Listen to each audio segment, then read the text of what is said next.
But I wasn't considered like a normal kid. Definitely not. I found it very difficult to actually socialize with people. And I definitely went for a period of being very lonely, feeling like an outsider. Wherever I go, I'm strange. Like everyone would regard me as strange. I think that you'll always be considered strange if you don't make sense to other people and if you don't do something good for other people. I used to have psychedelic trips when I was like a child, and I can remember that very vividly.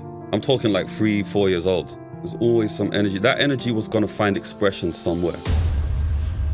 Smoked weed the first time I was about 12, and then harder drugs later when I'm 13, 14, 15. I dropped out of school at 14, had all these drug problems, was a complete mess, but there was something deep down in my heart that I knew that I don't want to be here. I'm better than this. This is not the right place for me. I didn't know where to go though, but I did remember those good experiences I had from training martial art. And so I thought, you know what, maybe I can go back to that. Maybe that will be my way out. As soon as you figure out how to take whatever energy you have and then use it in a functional way, all of a sudden you're not strange anymore. You have to know who you are, and then you have to understand other people. That's a recipe for disaster. If you don't, you have to do something that makes you want to live. What justifies all the suffering that we go through in life? There is such a thing called heaven and hell. And every single thing that you do with your speech and your thoughts and your actions actually pushes the world, you and everyone around you, closer to a heavenly-like state or a hell-like state.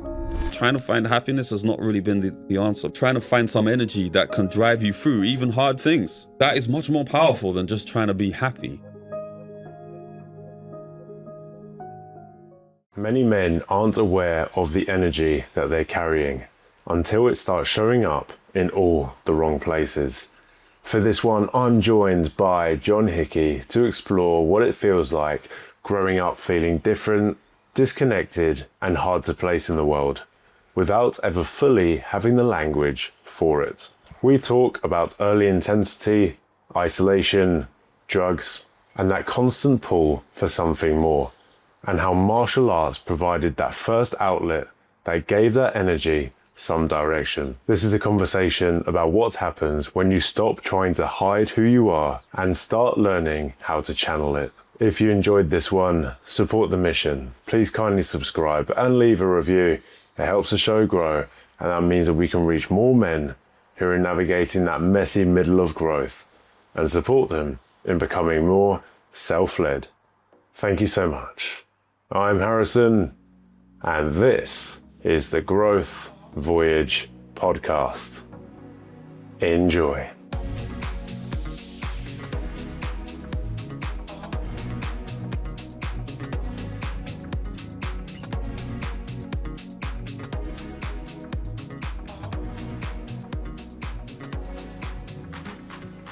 All right, the red light is on.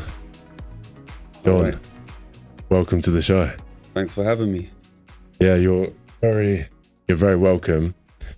And yeah, before we dive in, I was keen to reflect on your journey, specifically before martial arts, because I've always believed that martial arts is the kind of stepping stone to becoming a man for a lot of people. It teaches you discipline, teaches you resilience, teaches you many things. But what I want to know about you is, who were you before you found martial arts? Well, I think because I found martial art quite young, so I would really have to go back to the very beginning. So, first time I did martial art, I was actually 11 years old. But I didn't do it properly. So we can say that was like a kind of a quasi start. And then the real martial art start, I think, was more like 16 years old. So if we were to say, okay, let's talk about the time before 11 years old.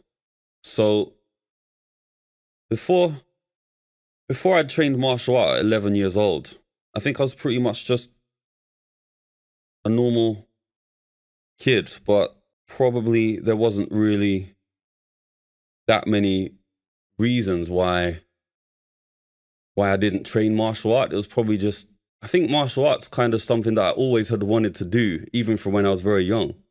Like, even if I can think back, even as far as like being 7 years old, like 5 years old, there was always something in me.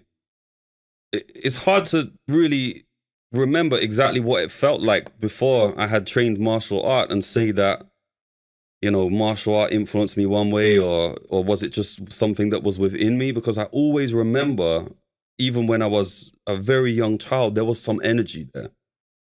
Now, that wasn't martial art, because I didn't start the martial art training till much later in life, but there was always something there. But I wasn't considered like a normal kid. Definitely not. I found it very difficult to actually socialize with people, for sure. I found it difficult to communicate. I was quite introverted, very introverted, actually, but not so bad that I couldn't socialize. I'd say I was probably just 70% introverted and then 30% extroverted. And there was just always some energy. There's always some energy. That energy was going to find expression somewhere. So when I was a kid, like, I can remember now, back to about 4 years old, I'm always banging on things. Always. When music would come on, I would start banging, I would start drumming. And my parents actually gave me pots and pans to bang on, right? And they would listen to music in the house. And eventually they got me a drum set. So if I'm not mistaken, I think that might have been as young as 6 years old. I can't remember exactly, because obviously it's so far back. So I had that energy, but very introverted, not very good at talking to people, couldn't really understand the world, but just this energy. And then, yeah, I think maybe that was something that inspired me to go into martial art. Let's talk about this energy. What are we looking at here? You mentioned there's drums. Is it just like this desire to do something? If you were to kind of cherry pick a couple words to describe it, what would that be? Yeah, the desire to do something, the feeling that is driving me. This is like very, very young. I can remember this even from you know, when I'm like 4 years old. Something like just knowing that there's a direction I have to go in. And okay, I'll talk about something which is kind of crazy, right? But I used to have psychedelic trips when I was like a child, and I can remember that very vividly. I'm talking like 3-4 years old. That was a connection to this energy. I mean, I don't know how that happened. I really don't know, but I used to close my eyes and have psychedelic trips as a child and be connected to this world of like just colors and energy and power internally. But the external world, I couldn't make any sense of it. At least not to the extent that other kids could. You know, I was a little awkward and externally just couldn't really understand. But yeah, internally there's some energy there. And I found it in music, and I found it like drumming and hitting stuff. And martial art, like before I'd even learned martial art, I think I was doing martial art without ever having learned it. Like I would just hit things and visualize movements. So something within me is there from being born. It's just, it didn't find any acceptable, useful, or functional outlet. Maybe like some kind of nuclear power reactor or some sort of energy in the ground, but you can't channel it. You can't connect it to some wires. It's just there. It could blow up. It could become chaos. So things like martial art or music gave me a way to channel it. And I think that is the story of my, maybe not my whole entire life, but definitely that period. It's like trying to find a way to channel the energy in a good way. Yeah, well, straight off the bat, I can definitely imagine how, if you're seeing the world this way or feeling the world this way, but you're living in this world, this kind of matrix structure, you're not going to feel like you fit in anywhere. You're going to feel like perhaps a bit of an outsider and, a bit weird or strange compared to your Yes, peers, I definitely maybe. felt that. Yeah, definitely. As a child, as a teenager. I definitely felt strange. I definitely felt like, yeah, wherever I go, I'm strange. Like everyone would regard me as strange. But there were some things that I did fit in very well with. So, I mean, I think that you'll always be considered strange if you don't make sense to other people and if you don't do something good for other people. But as soon as you figure out how to take whatever energy you have and then use it in a functional way, all of a sudden you're not strange anymore, right? And that's kind of what it is. Like, we just got to try and be functional, be useful. But this is one thing, whereas my journey has changed over time, is now I'm very focused on other people. Really, a lot. When I was younger, I just had a lot of energy and crazy sort of internal like energy that couldn't be channeled. Didn't understand the world that much. Music and martial art probably was like a good sort of outlet. But I still didn't understand people. You know, as a child, as a teenager, I couldn't read a room. I couldn't walk into a room and tell you what these people are thinking. I couldn't understand what they're doing. I couldn't understand the expressions on their face or anything.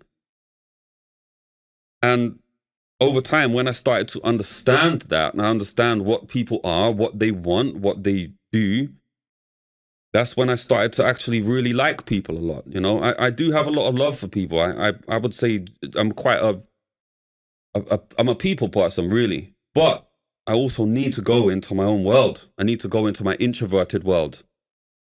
50-50. I need to go to that world, maintain the connection with that, and then the other half is like with the people. So yeah, well, the impression I get is that once you understood the world around you, once you kind of started to understand different people, just gain a bit of knowledge, not only about the world but about yourself, then, and that includes knowing your strengths and what you're kind of good at, then you can kind of integrate back into the world. I can imagine there's a period there of kind of like isolation and yeah, this feeling of being strange. Maybe I'm keen to kind of touch upon that a bit. So what made you feel like an outsider? Was it as simple as you just didn't really have an idea what was going on? And how does this link with the sort of viewing the world through this kind of like psychedelic realm as well? I'd love to explore that. I mean, I definitely went through a period of being very lonely, definitely. And yeah, feeling like an outsider, especially as a young sort of, you know, we're talking like as young as like 7, I can remember. And then, yeah, that I felt pretty lonely actually, yeah, for most of school, and until I could actually learn how to connect with people. I think that we have emotions. We're all emotional creatures. We all have a nervous system. We all have a brain and, you know, emotional systems. And it's natural to feel lonely if you're not connected with people who understand you. It's in our nature that we're tribal animals. We survive with people around us. So you have to connect with people. This is just some things that can't change. I do believe there's some things that if God created the universe, or if the universe was evolved or whatever, there are some things, or I believe there are things about the universe which are like first principles. You can't change. Or maybe they can change, but probably not. You know, just simple things like atoms bond to other atoms in a certain way. You have gravity at a certain altitude. Masses of objects create gravity, all these kind of things. And there's also that with human beings. We also have, like the laws of physics and the laws of our own neuroscience, there are constants there. And I think one of them is that you need other people around you. You won't survive without other people. We're evolved as tribal animals. We fight together, we survive together, we live together, we die together, we learn together, we grow together. I mean, literally, when you're a child, you would die if your mom and your dad doesn't feed you, right? You're just a defenseless little baby, and you can't even make food for yourself. So we literally survive together. And if we don't have connection with other human beings, or we start to drift away from that, We will feel lonely. But that emotion is a signal from your body telling you that you need to connect. You need to connect. This is what I think. Well, this is a great point, because I recall earlier on in my journey, I always thought, right, I want to find my tribe, my people, and they have to be my people. And I'm naturally very sensitive to that. So if you're my type of person, then yeah, I could spend a lot of time with you. Right. The challenge that I always found was actually being a bit less stubborn and looking to connect with people who may not necessarily on the surface be my type of people, be the type of people I naturally gravitate towards. So I'm keen to explore your journey. I know you said now you're very much a people person, but what steps did you have to take to get there? And especially being the quote unquote strange one, right? What was that journey like? Did you find your people who were also supposedly strange, or did you have to kind of mold yourself a bit to find that connection? I mean, both, actually. Both. It's a very good point that you make, that we can't necessarily connect with everyone. If people are not our kind of people, it's really hard to connect with them. So I went through different stages. I couldn't connect with people very well when I was younger for two reasons. So one, I didn't really know who I was. And two, I didn't understand other people. So, I mean, that's a recipe for disaster, right? You have to know who you are, and then you have to understand other people. And those two things are kind of connected, because you can't necessarily know who you are unless you've spent enough time around other people. And you also can't know other people unless you spend time around them. So those two things are connected. But for me, my journey was learning, firstly, to be more open to people. Try and be a bit more open-hearted. Just try and talk to people. Try and hear them. Try and listen to them. Try and figure out what they feel, what they want, what are they about. And then from there, as you do that, you kind of understand yourself better. I mean, this is just my journey. I can't say it will work this way for everyone, but this was my journey. Just understanding myself better. Trying different things, meditating, self-analysis. Just trying to figure out what I like. How I'm likely to react in different situations by putting myself in different situations. So that's that self-understanding of myself. And then with regard to like, how did I become more confident around other people? It's literally just talking to people, just in every situation possible. But the thing is, I had a secondary motivation to talk to people, because when I was 18, I lived in China. So I needed to learn the language. And how you learn the language? You learn the language by talking to people. So I have two motivations to talk to people now. One, I want to learn the language. Two, I want to understand people better. So, and actually I wanted to meet girls as well.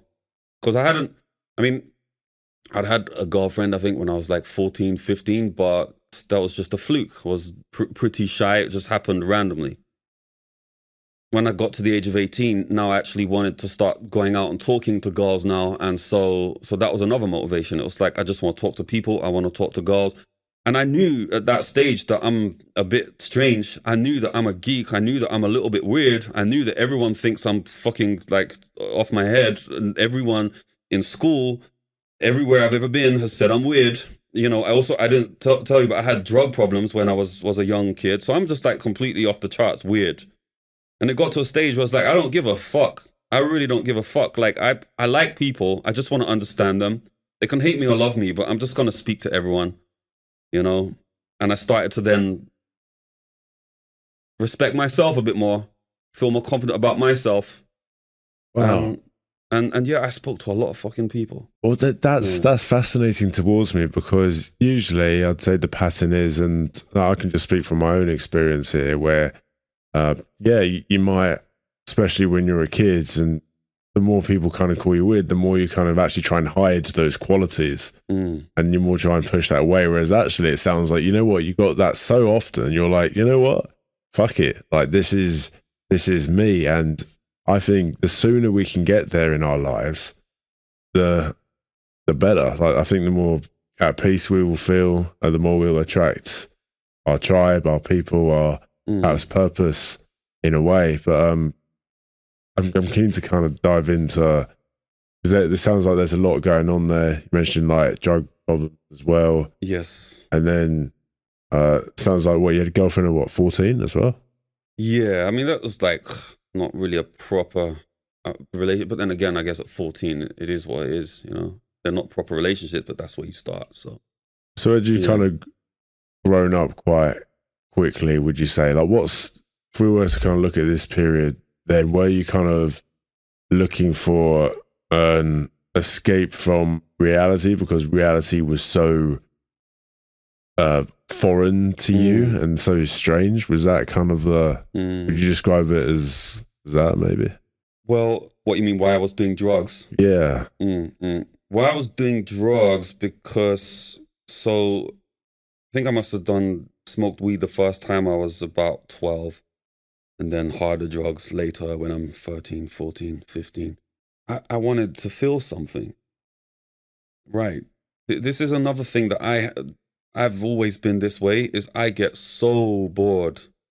I get so mind-numbingly bored if there's not something exciting happening. I need some stimulation. I need to do something like real that excites me. This is probably why I would zone out in school. I would switch off. So many things just made me switch off. Even things that other people would find exciting, you know, even games that kids would play at school or playing football. I would have something that I wanted to do, and I would be so into that thing, like a level of focus that most people wouldn't have. But for me, it was very interesting. So if you have that kind of mind, probably will end up doing something like music or martial art, or unfortunately, you might do drugs, because drugs are one of those things that when you do it, if you have that kind of gene where you really want to get into something, you really want to feel it, you want to feel that stimulation, that buzz, you're going to find drugs, probably, if you don't find something else. And of course, as you know, like growing up in London, there's drugs everywhere. And I mean, at that time, so we're talking like basically the noughties, right? This is the time where I'm old enough to start going out of the house by myself. So yeah, there's a lot of drugs around at that time. And if you're also a bit strange and you don't socialize that well, you're probably going to be more likely to end up in that kind of thing. Maybe, or maybe not. I don't know. I'm thinking probably you would. Well, it's interesting as well, because you described having this like feeling with you from quite a young age. So maybe I'm wondering if also the drug element there is kind of like I just need to do something with this sort of feeling that I've got, or this desire. I just want to feel something. Like it sounded quite strong when you were alluding to that earlier. Yeah, like I just wanted to like normal life is so boring. It just bores the living life out of me. Like I wanna make shit happen, you know? If I go to a place, like I wanna do whatever we can do there that's taking it to the highest, you know, the highest thing. Like if I go to a bar, I can't just sit there and just drink with people and just listen to them talk boring stuff. I'm like, let's talk to every single girl in here. Let's do that, you know? If I go to a gym, like I want to lift the heavy weight. If I'm studying, I want to learn it like deeply. If I'm doing anything, I have that drive to push it really far. I think that's probably what you just call the addictive gene. Maybe it's a dopamine. It's probably a dopamine loop. It's probably a strong dopamine loop. My understanding of neuroscience is that dopamine is what motivates us to do things. You get a level of dopamine and then you do something. The dopamine, it motivates you to do it, and then you go and do that thing, and then it gives you a bit more dopamine. But some people have that really strong. They have it really strong. And so if you're one of those kind of people, things that give people dopamine probably give you more. So you will just get really into things. So your mission really was to find things that interested you and it kind of inspired you, and then you could use that way of being and put all that energy into that. So I mean, that's it. So and also, how did you end up in China? What's going on? That was a martial art. Yeah, so I did. So the first First martial art I did seriously, I was actually 17, not 16. I'm 17.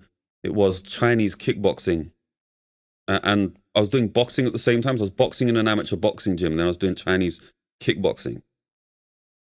And that was something that I fell in love with. So I was learning that from someone that actually had trained in Shaolin. He was a Shaolin coach who still had connections to Shaolin. So very quickly I fell in love with all that stuff. Meditation, Qigong, Tai Chi, Chinese martial art, and then the Chinese kickboxing. I think that my parents were just happy that I'd gone and done that because they had seen me before, dropped out of school really young. I dropped out of school at 14, had all these drug problems, was a complete mess. And when they saw me focusing that much on martial art, they were quite willing to accept that, and they pushed me to do it. What pulled you towards martial arts then? Because I want to just dive into this switch of direction in your life, and it sounds like martial arts did give you the direction, somewhere to put all of this stuff. So how did you make the switch from, again, being in a bad place to, okay, was it just simple as you just stumbled across it and you were like, yeah, I want to give this a go? So when I was 11, that was the first time I had done martial art, but that was like a preliminary start. I didn't take it that seriously. So I would go and train once a week in this church hall. And then I also did taekwondo around that age, 11 years old. It wasn't serious training. And then not long after that, that was when I started to go down a bad route, doing drugs and all that kind of stuff. But the seed of martial art had been planted in me at that young age, 11, 12. I had some good experiences then of being in a place where people were training martial art. And I remember the direction from the coach, and we had taekwondo coach. His name was Mr. Kodner. I don't know if he's still alive now. Probably he is, because actually he wasn't that old. Maybe he's still coaching. He would come into our school, and it was only once a week. But I very clearly remember that was a good role model, would stand up there confident, and good energy, and lead us through these movements. And it only happened for about a year. I was only doing it for about a year. And then after that went off in all these bad directions. But when I had hit rock bottom, probably at the age of about 16, and I knew that something had to change. I didn't want to be in this place anymore. I had dropped out of school at 14 years old. And when you're 14 and you drop out of school, you only can hang around with the other kids that have dropped out of school, because the other kids are all in school.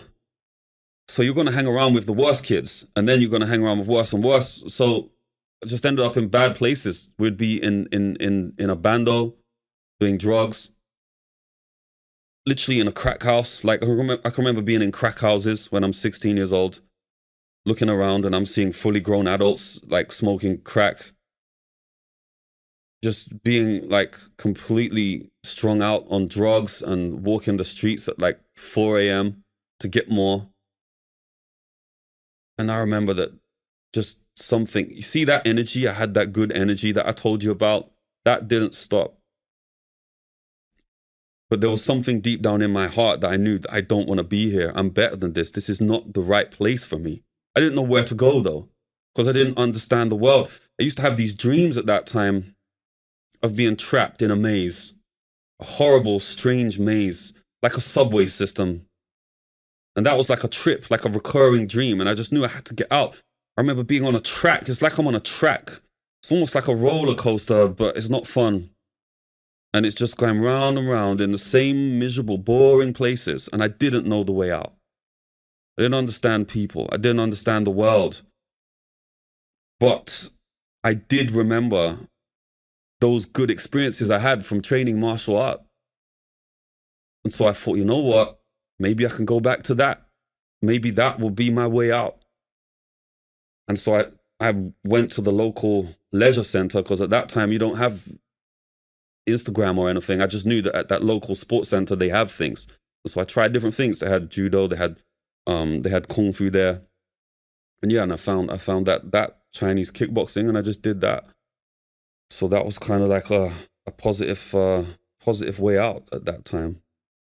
Yeah, and do you know what? You touched upon something really important there, which is just having the awareness that something else is possible. Because you discussed like, right, you actually wanted something more. You had no idea. Like, it's not like anyone rolled out these options to you. Okay, you could maybe try and do an apprenticeship, or you could try this sport, or you could do this, or like not having knowledge of any of that. Like, no wonder you're going to feel lost, man. Like and I can only, just you mentioning that's made me think like, man, like I already see, right, and I've observed it because it was the same point of view I had, right, even just on like a very simple plane, just like how limited, like your average Joe will already have quite a limited mindset a lot of the time. Like my example was, right, you go to school, you go to uni, you get a job, that's it. That's just one example. And you don't think like, oh, you know what, you could run your own business, or hey, you could do an apprenticeship instead, or you could do this, or you could, it was just always like, you do this and this. Now, even just a step before that, you don't have any options at all. Like it's, and I just think like, wow, like how many people just don't even have an option, and like their reality is all there is. So I think it's really cool that you had this kind of desire within you. There is a lot of options for people, like you say, that they just don't see them. They don't see them. You can do anything. I mean, there's so many things you can go and do. Like people get opportunity blindness. They think I'm trapped in this world with these people. You know, don't talk to them then. Go outside, be alone and just talk to new people now. And then you find new people. Go and do new things. Try something you didn't do before. The world is so diverse and so deep and just so rich. There's so many things a human can do. And I think that people get stuck. I mean, I had got stuck at that young age. There's so many things you can go and do. People just don't understand the amount of opportunities and possibilities that there are that they can go and do. But you have to be willing to step into the unknown and try new things, do new things. I mean, if you can do that, you can always make a change. You might find worlds that you didn't even know exist. People that you might be able to connect with that you didn't even know. This is one thing that a philosophy that I've talked about before, is that I think that the people that you do not know are more important than the people that you know. This is because the people that you know, they're your close friends and you need them, but they're going to die, right? They're not going to last forever. And even people that you love can die, or they can go away from you, or sometimes they can turn bad. But in terms of the people you do not know, there's 6 billion people out there in the world you don't know. And those people, when you meet them, they can tell you new things. They can show you new things. So there's an endless amount of possibilities if you can just connect to new people. If you can just talk to new people, just some people that you didn't know.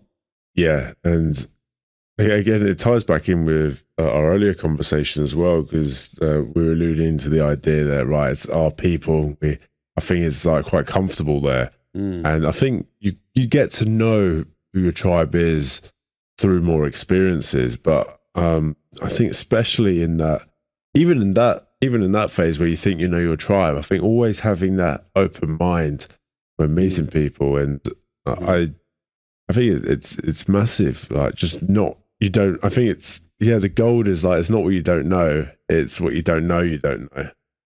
Yes, the things you don't know that you don't know. Yeah, just the black swans, they're way out of your horizon. That's the gold. Yeah. I mean, with people, I mean, I do talk a lot about being very open to people and talking to people, right? But I do think that you can't connect with anyone as much as you can try. You could try, but you cannot connect with everybody. But you have to be open to a lot of people before you can find those people that you can connect with. I mean, I used to believe that everyone can just be friends, but we can't, because people are different. Some people are so different, and they just won't gel well together. Yeah, so it's different. It's different values. Yeah, different values. But the more people you meet, the more you're gonna be able to find the people that are on the things that you're on. And I think you can only have 150 friends, can't you? That's the scientific studies that were done showed that you can only connect, like close friends, you can only have so many. It's about 150. And they're not even all close friends either. Like you can have something like 5 people that are really close, 10 people on the periphery of that are close, but not as close as those ones. Then you can have like 30. And then there will be about 100 around that you know quite well, but not as well. And then outside of that, everyone you don't necessarily really know, but you can talk to them and get along with them. And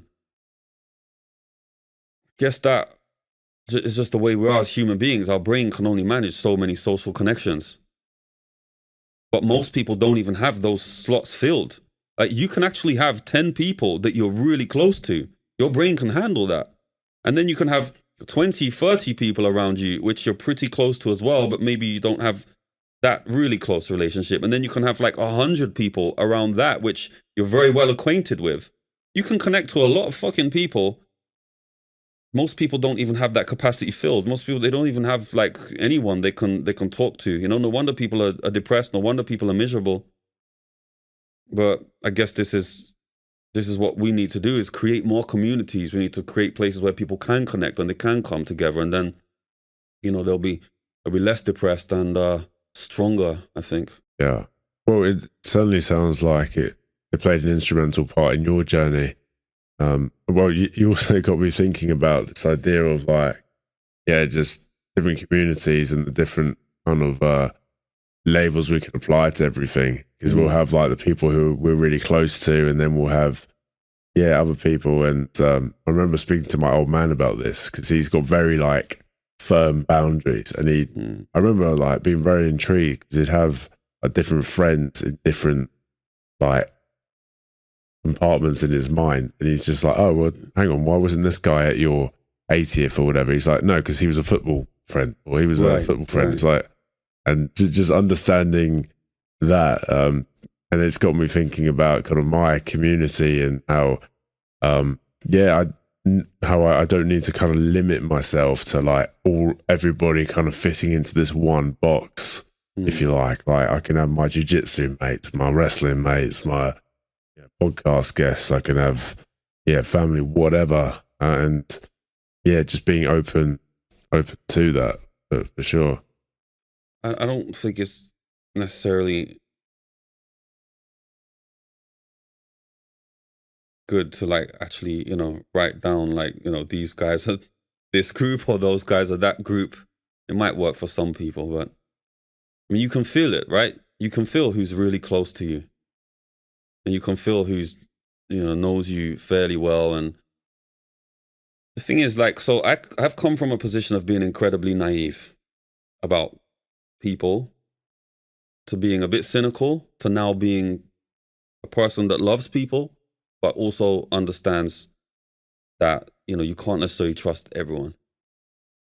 So when I was really like trying to learn to understand people better, when I'm like 18 and I'm just going out and talking to people, I had a very open heart. Like I read a book from the Dalai Lama called The Art of Happiness. This is a Buddhist book. So I was heavily influenced by Buddhism. And a lot of Buddhist monks will tell you that you should accept everybody as though they are brothers and sisters. You should have an open heart. You should have compassion and love. I even used to do something called compassion meditation, where you would sit there and you will imagine like a light of compassion in your heart and love. And you imagine that love to the people that are close to you. And then you spread that love out further to the wider community, and then to everyone in the world, and then even to your enemies, right? It's love and compassion kind of thing. But the issue is, one, as I went further through life, I start to realize that there's some pretty fucked up, sick people in the world that you can't really trust, and you just can't really love everyone. Also, the Tibetan people who made that philosophy, they actually got wiped off the face of the earth by a strong army that didn't love them, which is sad. But I start to realize maybe the balance is somewhere in the middle. Maybe it's like, maybe I can love people. Maybe I can express that love and compassion to everybody. And maybe I can try hard to be a good person and regard people as brothers and sisters. But at the same time, I can't be naive, you know? There is evil in the world, and I can't just deny that or just, you know, overlook that, you know? Yeah, it's a tough one to understand, especially if you're looking to kind of embody love. But then I think this is where discernment comes in, right? That Right. was when I first learned that word. I was like, yeah, that makes sense. Being able to discern, kind of, okay, just a feeling, like getting to feel someone's energy and be able to know in that moment how much of your energy kind of give to this person, how much access they get to you. Yeah, there's that, and there's also how much time you actually have. You know, like when I'm in my gym, for example, there's hundreds of people that train there, and they all have something in common with me because they all want to train martial art, and they all like the things I like. And sometimes when I'm in that gym, I can just walk through it and I can have conversations with people, and I get along well with everyone. But sometimes I'm so busy, I just can't. I just don't have the time. I literally don't have the time. So there's like, on one aspect, there's, do you actually align with people or not? Like, are you aligned with these people? Are you on the same mission? Are you on the same vibe? And then there's, do you have the time to, you know, to spend with it? Because there's a lot of people that I'm sure I would love to speak to. Great people. And we probably really aligned on everything. But I just don't have the time to, you know, to speak to everyone. Well, yeah, I think you'll kind of like, you'll make time for the ones that matter. And it's interesting you've mentioned that, because I've certainly thought about this as well, that it's not always black and white. You know, you're going to, as you've alluded to, you can probably vibe with someone, but you're not always going to spend time with them or necessarily want to. And I think that's where it kind of gets muddled up sometimes, because I think we get caught up in not just, this can not only apply to this, but all sorts of areas where it's very black and white thinking, right? You're either introvert or extrovert. These are either your people or they're not your people. And I think actually there's a lot more webs involved in that. I mean, people, they might be people that you would get along with very well, but they just don't necessarily have the time for you, you know? It's like someone doesn't respond to your message on social media or they don't text back to you in time. It doesn't mean they don't like you. It might mean that there's actually so many messages on their inbox today and they didn't see you. Because human beings only have so much time and energy. Our brain can only compute so much.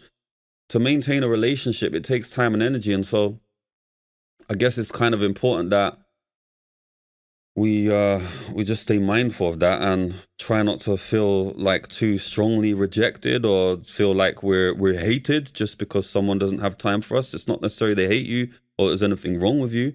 It might just be that they've got a busy life and they've already got all their slots filled for the amount of connections they can handle. And so I guess like finding your community, finding your people is not just about, are they on the same things as you? Do they have the same vibe of you? They also have to kind of be connected in a mission with you, I think, because everyone has priorities. And like there are things that we as humans have to do. And so if we're connected together to fulfill those priorities, then we're always going to be able to spend time. You know, I mean, like I'm pretty close to the people that I run the gym with, simply because we have to do that every day. That's how we survive. So it's not like we're not just like, oh, how are you? Like, let's meet up on the weekend and have a coffee. It's like, okay, we got these things we're doing. That's our job. That's our career. That's our mission. We need to do these things. So we're with each other all the time. And I think those are some very strong bonds you can create.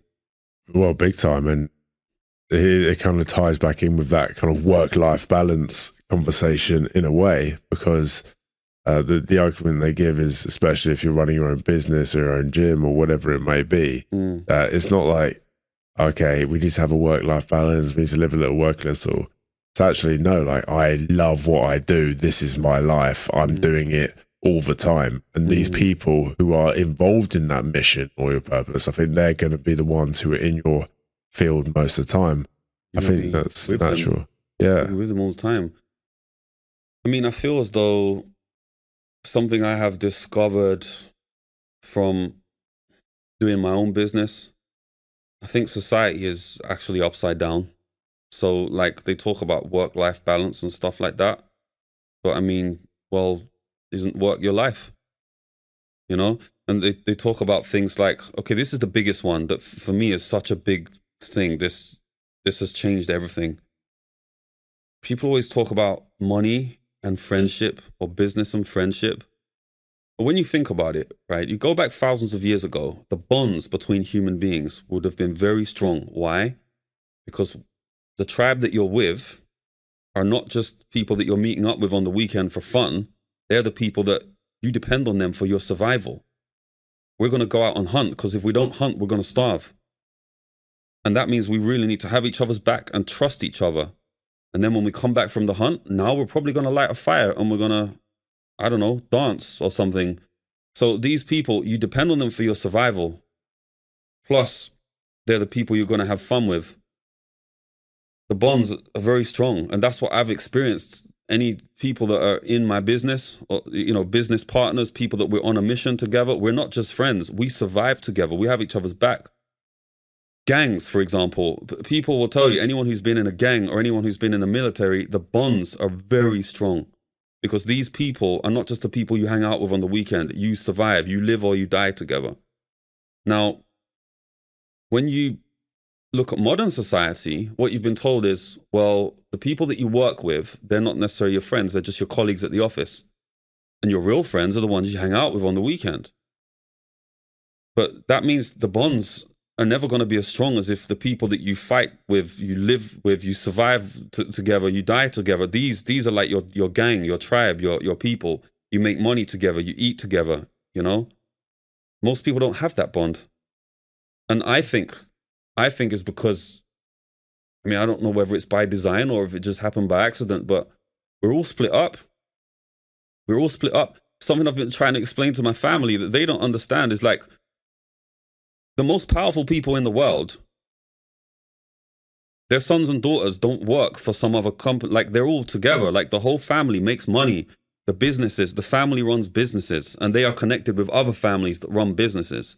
It's not like all the kids are working and they're all in the money is within the tribe. The focus is within the tribe. They're like gangster, mafia shit, Godfather shit. That's probably why people like the gangster movies so much, because what they're watching, I don't think it's the violence that gets people excited. And maybe the violence does get people excited, but it's probably that connection, that bond. It's mafia. I want to be like them. I want to be connected like that. But you can't because you got the idea of, oh, I need the job and I work for him. No, get with a group of people and make money with them and survive with them, you know? But like you said, communities are coming together now and you know, jobs are less common. Maybe that's going to go back to how it was. Tribes. That's a really interesting point, actually, that, yeah, perhaps there's this disconnection because there are such thick boundaries in like work and it's getting away from our kind of core soul's desire, maybe to be close with people. Really, really fascinating. And again, it was interesting. I can't remember if it was like Muslim families in particular, but they share resources a lot. So they'll maybe share cars, for example. So they'll all put their resources in to buy a nice car, or they'll like, I don't know if they'll live together, but they'll live quite close to each other and they'll help each other out. And there's that. And I think, where is it as well? Again, it might just be kind of Pakistan and other places where, yeah, they'll kind of stay in the family home until marriage. Now, naturally, in the Western world, we'd look at that and feel like, well, fuck that. I like my independence, and you know, I wouldn't want to live with my family for ages. But it does make you think, like, are we neglecting that tribal instincts, perhaps, and where can we take some of these more traditional pillars, if you will, and maybe not all of it, but what elements of it can we sprinkle into our kind of modern Western life now? And I think there could be quite a few there. Probably there are some. I mean, people should probably do what they feel is right for them. I think naturally people will do what works for them, and the ones that it doesn't work, unfortunately, they'll die out. They will. I mean, if you have a culture of people that has a certain mode of operation which doesn't lead to good outcomes, they'll, I mean, hopefully they won't die, but maybe the idea will die, you know? The ideas will die out because people realize it's not good, it's not a good way of life, and then they'll move toward the better way of life. And the West is culturally kind of weird though. We're an experiment here. Like other cultures, other countries, they've had a culture that's been that way for thousands of years. And we might look at them and say they're backward, but that's how they've done it. In the West, we, for some reason, I don't really know exactly how we've become so open and so able to experiment and challenge. I think it's a good thing. It's definitely a good thing, but it still means that we're still figuring stuff out, you know? There's no one cultural protocol in the West. It's some people do this, some people do that, you know? But obviously, like, we're brainstorming now and different ways that work. I think people have got to find what works for them. I just know what works for me is to be surrounded by people who are on the same mission as me, who I trust. We're making money together, but we also get along. I don't want to have people in my business who I don't like. I've tried this, you know? Like, running a business has been a big eye-opener for me. I thought, like, well, oh, are they just employees? People are just employees. But if I think with that mindset, it won't work. I won't be happy. You know, I won't like what I'm doing. I want to find people that I know and I trust, that we're brothers, you know? We're sisters, brothers and sisters. Then we work together, we survive together, we have a good energy, then I can trust them. I feel like I'm around people that I can trust. So for me, the blur between work and like life, or I don't know what is that distinction. Like, my life is my work is my life. I don't really have many friends that we're not doing some kind of business together, you know? And they say business and friendship is like, it can't mix, but for me, all of my best friends, I mean, imagine that, okay, we're chilling 10,000 years ago, right? Is it likely that you'd have a friend that you didn't go hunting with, that you didn't go fishing with, that you didn't chop wood with, that you didn't survive together with? Pretty unlikely. Oh, also, it just ties back in with your journey as well, because like when you didn't have that direction, you were hanging out with people who also didn't have direction, and it's only when you found your martial arts, that's where you actually started to be surrounded by people who, well, they also wanted to improve their martial arts. And so naturally, I think it makes sense for us to be surrounded by people who are going in the same direction we are. Otherwise, there's kind of a misalignment there. It will be. Yeah, massively. I mean, the more you're aligned with people, the better. The better, the stronger the bond, the stronger the development, the more you achieve your goals. You know, you achieve your goals and you feel good. So why wouldn't you want to be around people that help you to achieve your goals always? But when you hang around with average people, they congregate with people that don't have anything in common with them other than the fact that they like to get drunk together.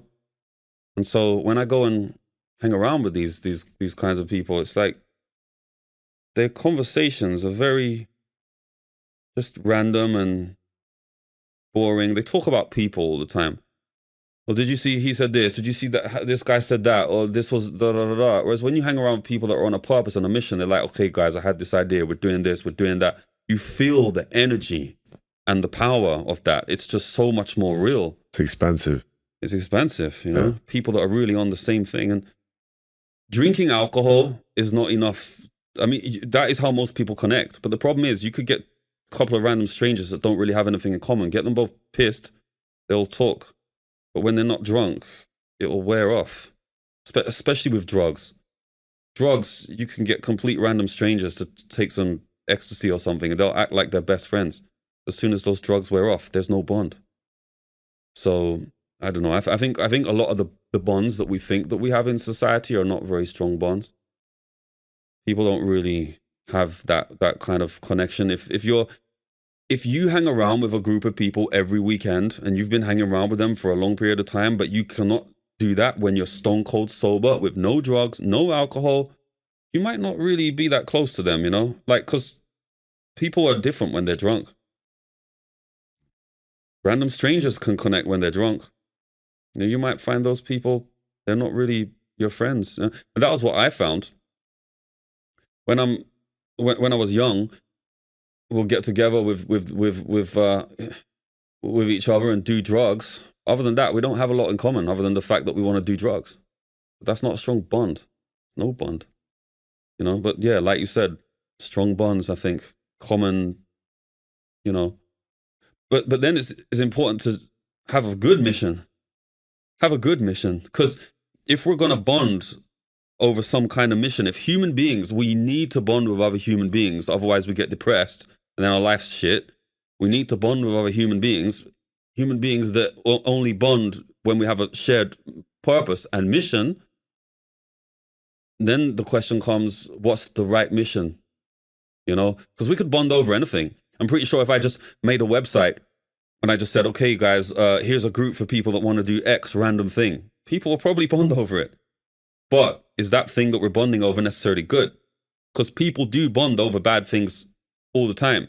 Because the need for us to bond is so strong that if there's an opportunity to bond with other people, we will bond with them, even if the thing they're doing is not a good thing.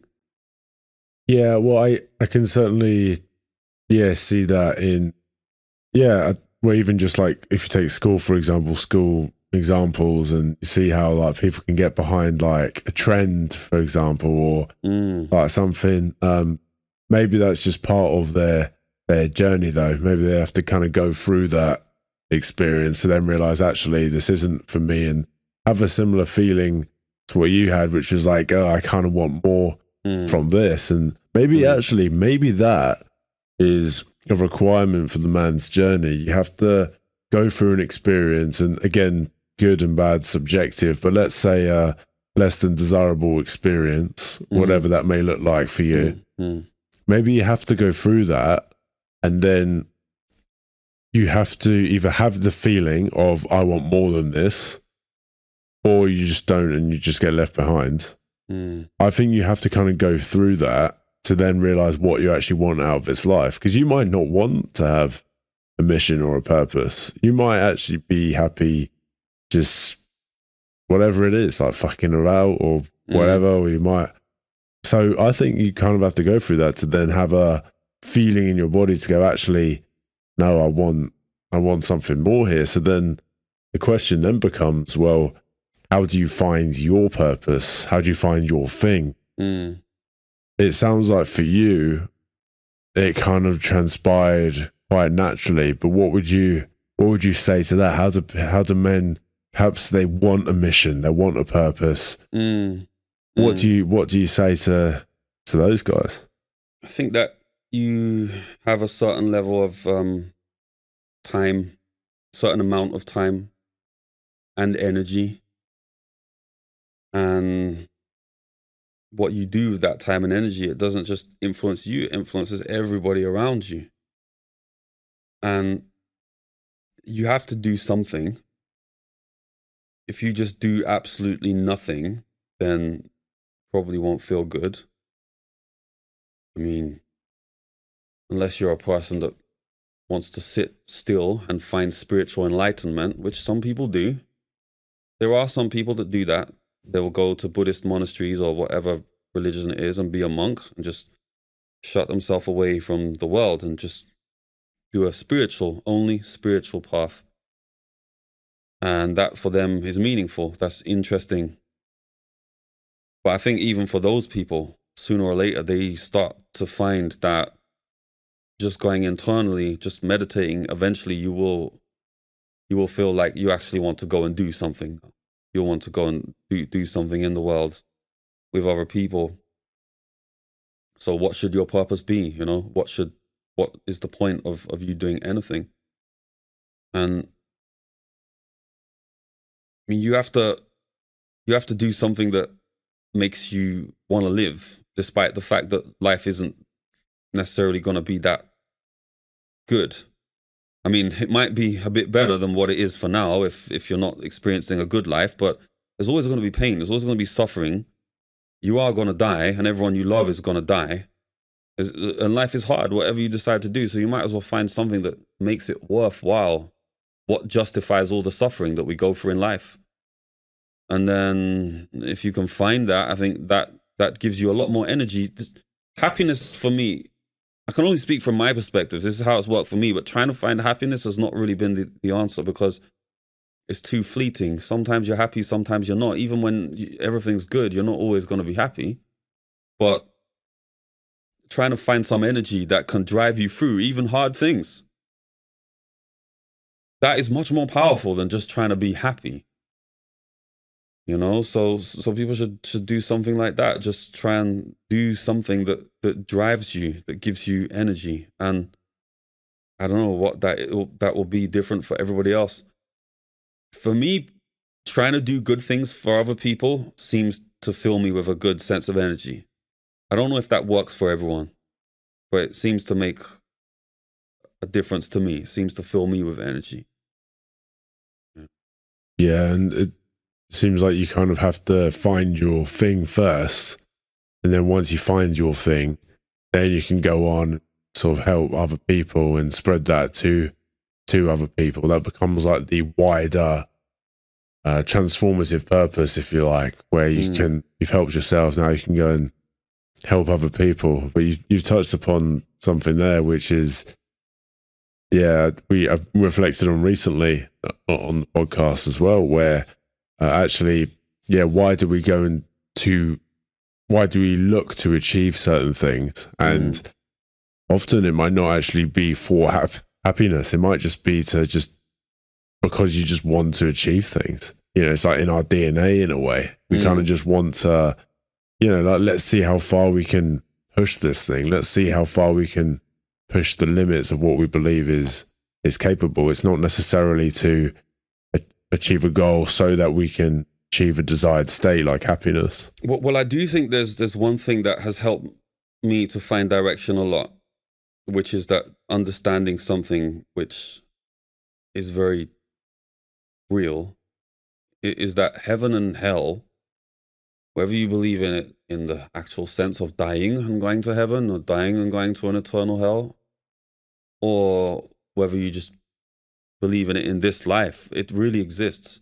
Like heaven and hell really is real. I mean, hell exists in the world without any shadow of a doubt. There's many examples of individual hell, collective hell, and you could have global hell if things went bad. So when we're figuring out what is our purpose, what should we actually do with our life, I think it's really important to remember it's not just about what makes me feel good in the moment. You got to remember that actually there is such a thing called heaven and hell, and every single thing that you do with your speech and your thoughts and your actions actually pushes the world, you and everyone around you, closer to a heavenly-like state or a hell-like state. And I mean, when you take that into consideration, that helps to then find a direction. Because now you realize there's a lot of things you could do which might be meaningful for a little while, but they probably lead to hell in the end. And there's other things you could do which would lead to a good life for you and everybody else. So that helped me to find direction anyway. Because I have that strong belief that we're always moving slowly toward hell, slowly toward heaven. And having lived in China and seeing what that's like, where the political situation goes bad and there's like no human rights, no free speech. They put people in concentration camps. You can go to jail just for questioning the government. I realized like, whoa, that's really not good. Like we can actually really end up there. You know, you can also end up in places like Gaza, for example. You know, you can, like, if you speak to people, this is another thing I think where people lose direction, is that they lose connection with reality in terms of, especially if you've grown up in a situation where you didn't see true poverty, which is frankly like a lot of people in the West have. They have not seen, I mean, they have grown up without poverty. I mean, they haven't seen true poverty. So when you live in a country where there's like real poverty, a lot of people don't sit around scratching their ass thinking, I don't know what to do with myself. My life is meaningless. It's like, okay, do that and starve to death then. You want some fucking meaning? The guy down the road is starving to death. You better get to work or you're going to be like him. You know, it's more like in the West where we're like, oh, I have comfortable life. I mean, at worst, you're going to end up in a homeless shelter with food from the food bank. And you're not being politically persecuted all the time. There's not bombs dropping from the sky. So people get lost looking for their meaning. I think if you go to a place like that, you're going to come back and you're going to realize some purpose. You're going to realize some meaning. It's like, we've all got to make sure that we go toward good things and move away from bad things. That works for me anyway. That works for me because I guess if you really, really take that on and you realize that it's absolutely real, you know, we are going to go to hell or we are going to go to heaven if you don't do good things. If you become a degenerate yourself, if you don't speak the truth, the people around you won't speak the truth. If you succumb to your inner demons, people around you will succumb to their inner demons. If you become the lazy, lame version of yourself that doesn't do good things, that's always pessimistic, that's always being pulled into your negative desires, everybody else will. If you let yourself degenerate, everyone else will. And if enough people do that as a group, we're going to hell. And it's happened many times. And so I guess that kind of fills you with a little bit of purpose. It fills you with some purpose. You know, and that's much more powerful than hedonism. But I guess despite that, it's also good to have some things which make us feel good, you know? I suppose it can't only be about some big mission, some big drive. It's probably okay to, you know, to have a holiday, not holiday, but, you know, just something that makes you laugh and smile. That's okay. I mean, sometimes I get too much into purpose, you know? Sometimes I'm like, no, the mission, the vision, yes, we must fight. You can become too tense like that, you know, because most people aren't like that. And they're like, are you crazy? Like, you're always talking about some madness. Like, can't you just chill and laugh with us a little bit? So I guess there is a place to, you know, to joke and have fun and laugh a little bit, but you got to have something deeper as well. Something deep. I believe so. And it's interesting you mentioning that, because, yeah, you can get very intertwined with your mission and it can kind of cause a bit of disconnect with the world around you. Kind of ties in with our conversation previously, that meaning for tribe. But yeah, you alluded to that idea there, which I quite like, which is, you know, when the world is, you know, you're always being shown stuff which is going to try and throw you off track. And, you know, when you're kind of met with your demons, if you like, or temptations, and you know, it's like, right, can you stay strong? And there's I think there has to be like a deeper reason why you do that, because, you know, it's always the easy option, but can you take the option that's, you know, not so easy? Can you kind of push yourself, challenge what you believe is possible? And that's the way I see it now, as part of my, like, a mini purpose, if you will.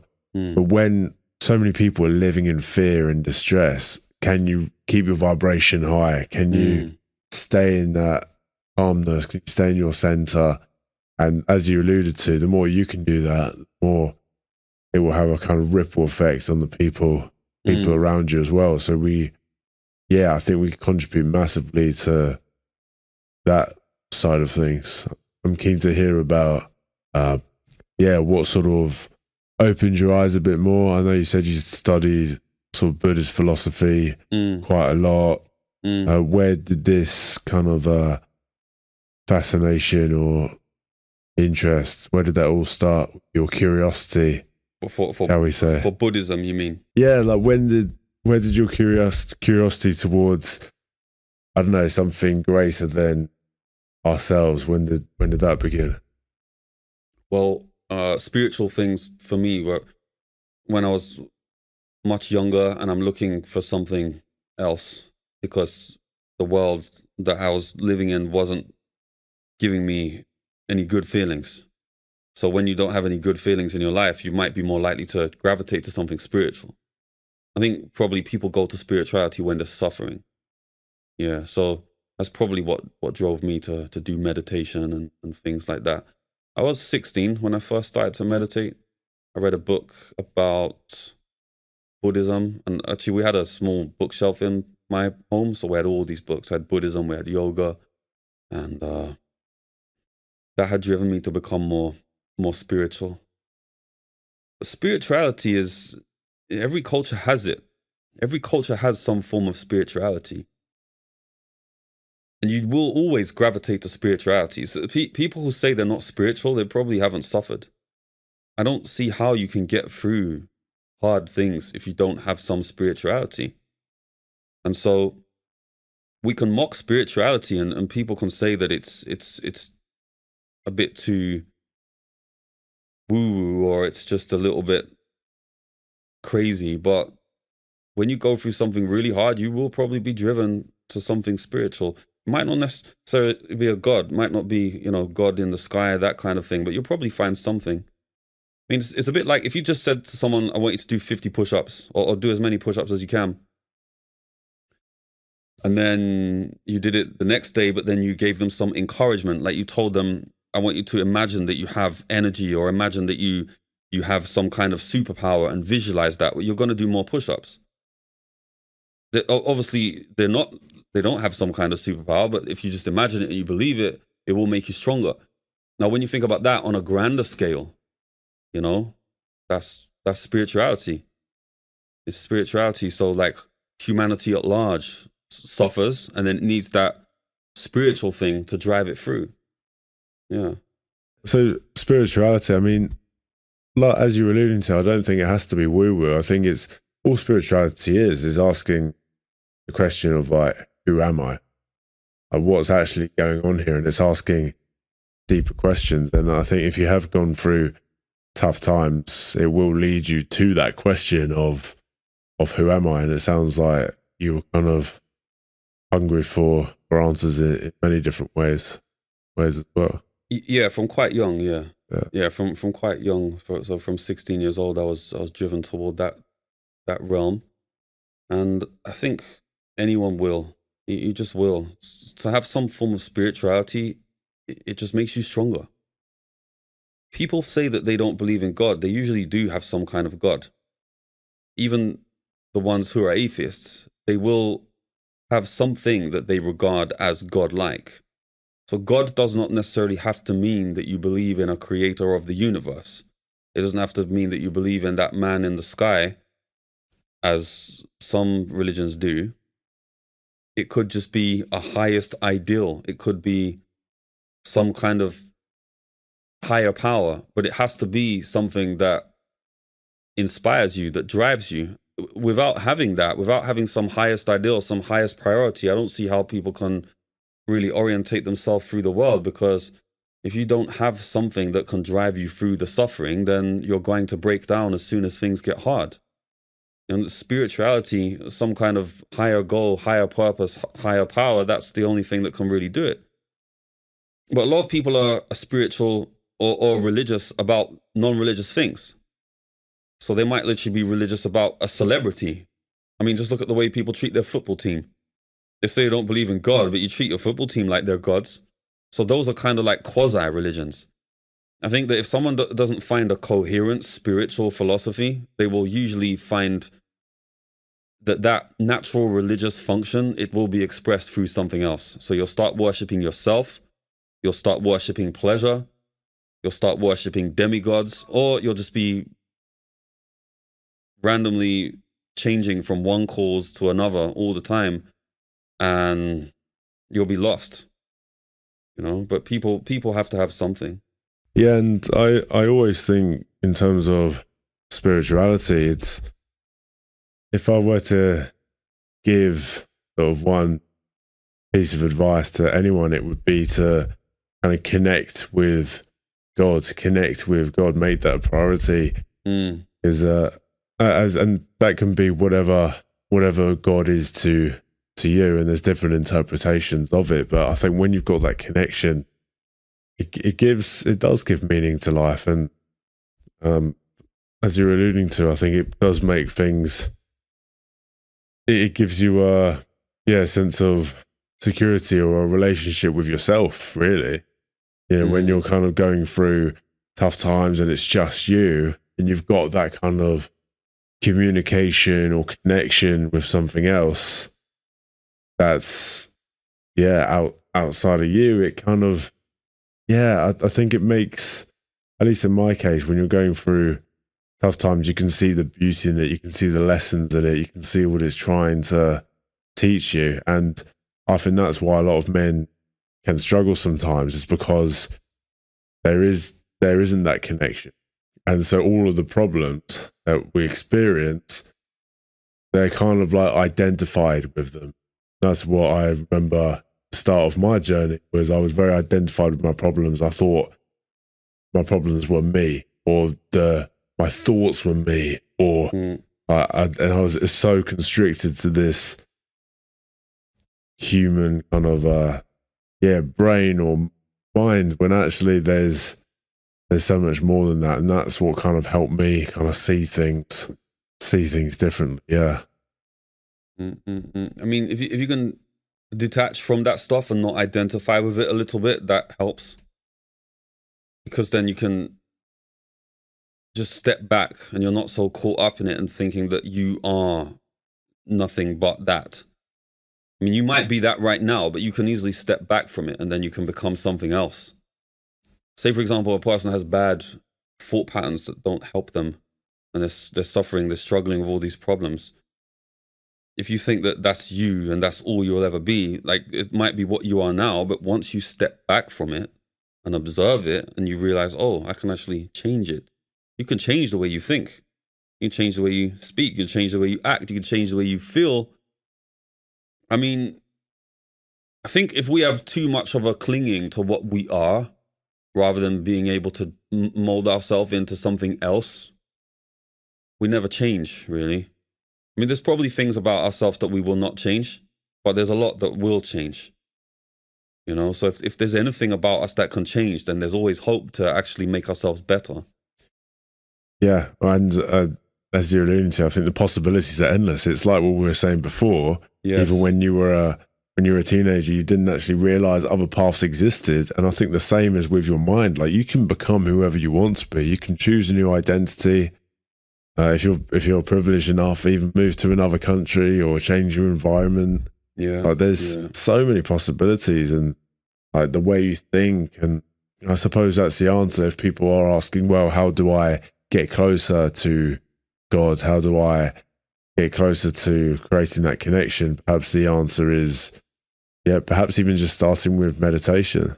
Perhaps it sounds like that was your kind of gateway to that world. I think that, meditation is one of the most powerful things you can do, because it allows you to step back from your own thoughts and then start to see them not as the one who's thinking them, but as the one who has stepped back, and then you can change them. Because if you're too caught up in your own thoughts, then you are those thoughts and you can't be anything but them. But if you step back from them and then realize, wait, why am I thinking like that? Why am I acting like that? Then you can change them. You know, I mean, I'm willing to literally destroy any part of myself and change it if it's not working.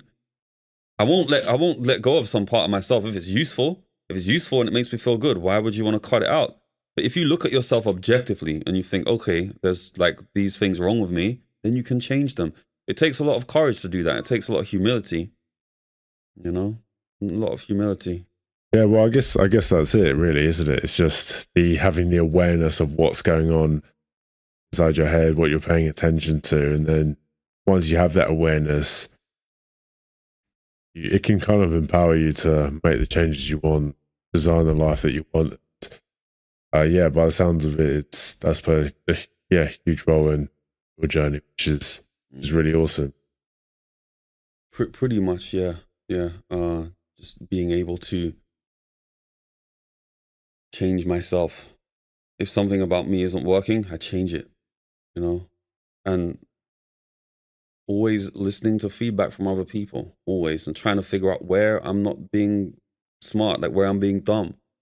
Trying to figure out where I'm being dumb is really powerful, because if you look at 10 people, you will probably see that those 10 people, almost all of them are doing something stupid that they can't see that they're doing. And so then that should make anyone realize that you probably also do something stupid that you don't realize. I know I do stupid things all the time that I don't realize. And the more I can realize where I'm being dumb, the more I can change it, and then I improve. Yeah, so there's 2 points there. One, which is absolutely, I think it's the resistance we create that leads to suffering. It's the resistance to changes that are happening. Because it sounds like you've got quite a healthy relationship with kind of letting go of your identity, who you thought you had to be, a part of you. And I think that's actually what causes a lot of suffering. But I'm also keen to learn like where you get your feedback from. Is it your tribe? Do you actively seek that out? Talk to me about that process. I mean, it's just people around me, everything. I mean, if the people around you, if you have good people around you and you're doing well in your career and people like you and everything's going well, that is your feedback. Like the people are your mirror. The world is your mirror. If you have no friends and everybody hates you and everyone just thinks that you're no good, I mean, to an extent, there's always going to be haters, obviously. Even if you're doing the right thing, there's always going to be jealous people. There's always going to be hateful people. This is true. And there's always going to be people that think that you're weird because they just don't like you, right? And that's not necessarily like you're doing anything wrong. But if no one likes you, you know, there might be something wrong with you there, you know? So I think that the people around you and the people you talk to, they will give you feedback. And you can kind of know whether you're going wrong or not just by looking at the people around you. But then you have to be really careful with that, because if you're in a group of people that are no good and they say you're no good, well, that's obviously the problem with those people, right? So then it might be the issues of the group and not you. But I think like there's a lot of people I've met that they'll say to me, everywhere I go, nobody likes me. And everywhere I go, everybody's an asshole. And it's like, well, okay, you might be unlucky a couple of times, but if everywhere you go and everyone you speak to, no one likes you, everyone thinks that you're an idiot, like you might be, you know? I mean, that was my experience when I was younger.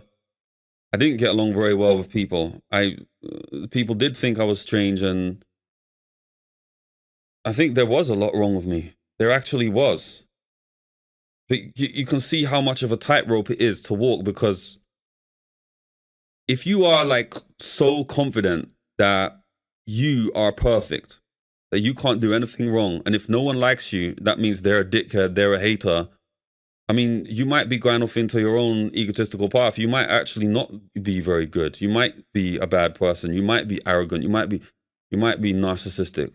You might be stupid, you know? So it's always really quite a delicate balance to know that are the people around you able to be a good mirror, you know? But I guess that just comes through experience. Yeah, and I suppose through experience you're going to build discernment, and you're going to know actually what feedback is useful and what's just kind of noise, I suppose. Yeah, that's the... Yeah, I mean, because the thing is, the more successful you are, the more people are going to hate you. I mean, this is true. Like, just especially on social media or something like that, you are going to get haters. There's going to be a lot of people that... You have a lot of haters. I wouldn't say a lot, but certainly more people that don't like me than it was before. But that's obviously because we did well in the gym. But not I wouldn't say a huge amount of haters, but you're going to get that. If you have, I'd say if you have a lot of people that like you and then you have some people that hate you, it probably means you're doing something right. But if all you have is people that hate you, maybe then you're doing something wrong. I guess that's probably the best way to judge the discernment, you know? Yeah, like that. Yeah, if everybody everywhere hates you, you might need to fix yourself a little bit. Well, we've covered a lot of ground here. I love how deep we've gone within this. Yeah, pretty much relationships, and it really seems like through your own experiences, you've kind of learned lessons, some the hard way, some perhaps less hard, but I think it's been really cool to kind of observe like your journey and like the wisdom you've acquired and how you can now use that to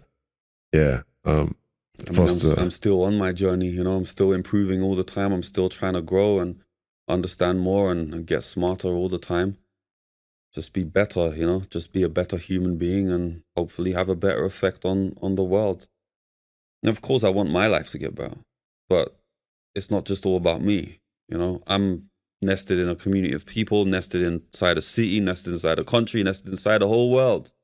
And we're all connected. So I feel like the more we do good things for other people, the more our life can get better and vice versa. So it's all just about trying to do the right thing, you know, trying to do the good thing and try and make my life and everyone around me have a better life. Yeah. So I'm still on the journey. I'm still on it, still growing all the time. Well, that's it. It never really stops, does it? Never really stops. What we'll do, John, we'll go into the closing traditions of the podcast. Okay. We've got 3 questions to round us off. Yeah. The first 2 are routine. They're asked every week. And then the final one's asked by a member of the Growth Voyage community. Okay. First one is nice and simple. It's a song recommendation. Song recommendation. Only one song? Only one? I mean, I think quite a few of the guys have suggested a couple, so. Well, I mean, music is, it has different effects. Depends what you want. If you want to relax or you want to get hyped up or something like that. I think most music nowadays is just meaningless music. Yeah. My favorite song, the one that I'm listening to, I mean, I only listen to beats. It's hard for me to recommend a song because I only listen to beats. I only really listen to instrumental beats. Well, like 5 to 8 hertz or something like that. Yeah, like just the beats, like with no lyrics. Oh, like not lo-fi stuff. Yeah, it could be lo-fi stuff, yeah. I mean, I'll listen to everything at one time or another, but usually it's just that. Keep It Gangster, that's a good one. Go and listen to that one. Ice Cube. That one's popular on Instagram right now. Yeah. That actually is a good song. It's an energizing song. Old school. Old school gangster, yeah. Wicked. Okay. Put that in the description. Second one, I think you mentioned a couple already, but it's a book recommendation. Book recommendation. Wow. I've read a lot of books. I would say any book that, I'd say read any book of someone that you want to be like, you know, like, because you can read, everyone's going to write a biography, everyone's going to write their self-help book, but I think you should look at someone who you want to be like and read that if you want to learn something. I mean, I don't really read that many books, to be honest. I really don't. I don't read that many books. So it's hard for me to give a book recommendation, but... Did you find that you read the majority of them earlier on in your journey when you were like really curious? And I know we're always going to have that curiosity, but there's like a certain period where you're just like hammering through them. Oh yeah, I've read a lot of books then. I read Bruce Lee's Philosophy for Life. Not a bad book to read. I read books by the Dalai Lama. I read so many Buddhist books, Zen books. And I think those books might have been good at some stage in my life, but they've got a lot of wrong ideas as well. So there's no book that I could recommend that would be 100% good. I think all books have good things and they have bad things inside them. So I guess my recommendation for books would be like, just read whatever book you think is interesting, but remember that probably a lot of things in that book are going to be wrong and some of it's going to be right. I read a good book by Jocko recently, Jocko Willink, called The Dichotomy of Leadership. Yeah, that's a good book. Dichotomy of Leadership. Yeah, a good one. Is that particularly for like people who are business owners or I guess leaders, or does it stem? Yeah, that's if you're in a business role or some kind of leadership role, that book is very good for that. David Goggins, I've read half of his book, and then I haven't read the rest of it, but that's been a good one too. Yeah, I'd recommend people read that if they want to, like, increase their own sort of strength, do their self-help kind of thing. Yeah, that might be a good one. Okay, awesome. We'll put all of these in the description as well. And yeah, this one comes in from a member of the Growth Voyage community. He was on the podcast himself. He's left us quite a few solid questions. And it's David Chernick. He asks, what's been the most profound revelation you've discovered about yourself? About myself. Well, that I am essentially just a biochemical organism. Because if you understand that, then everything kind of comes into place. All of your feelings and all of your emotions, they're basically just a kind of biochemical machine, a chemical reaction. Assuming that there's not something else we haven't discovered. But you can really be broken down to a chemical reaction. And when you understand that, then you can understand that the emotional state that you feel in you is literally a biochemical reaction. Then you can then start to do what you need to do in order to manipulate that to the way you want it to be. If you don't feel good, you feel depressed, it's literally all just a chemistry thing. So then you have to look at the things outside of that which influence that biochemistry, and you can change it and make it good. No one wants to feel like shit. No one wants to be depressed.